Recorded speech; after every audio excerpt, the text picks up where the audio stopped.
કે જ્યારે આમ આદમી પાર્ટીની શરૂઆત થઈ ત્યારે આ વિસ્તારના નેતાઓ અમારા પર હસતા હતા. તમે આમ આદમી પાર્ટીનું ઝાડું લઈને નીકળ્યા છો. આ ગુજરાત એ નરેન્દ્રભાઈ મોદી અને અમિત શાહનું ગુજરાત છે. અહીંયા ત્રીજી પાર્ટી ના ચાલે, ત્રીજો મોરચો ના ચાલે અને તમે ક્યાંય ખોવાઈ જશો ખબર નહીં પડશે. પણ અમે ધીરે ધીરે ધીરે ધીરે શરૂઆત કરી. આ મંચસ્થ ઉપસ્થિત તમામ આગેવાનો જોડાયા અને ધીરે ધીરે ધીરે આજે આગળ વધતા વધતા ગયા. આજે તમે જોઈ લો, ગુજરાતમાં 5 ધારાસભ્ય, ગુજરાતમાં મજબૂતાઈથી તાલુકા જિલ્લા પંચાયતો લડી આજે આ વિસ્તારમાં 8 જેટલી તાલુકા પંચાયતો બનાવી. ગુજરાતની એક નર્મદા જિલ્લા પંચાયત આપણને લોકોએ આપી અને 400 થી પણ વધારે લોકો આદિવાસી વિસ્તારના પટ્ટામાં ચૂંટાયા.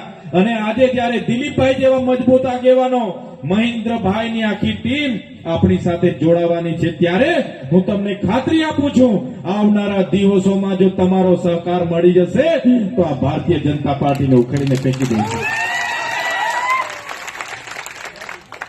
જે લોકો આજે જોડાવાના છે એમને હું વર્ષોથી ઓળખું છું.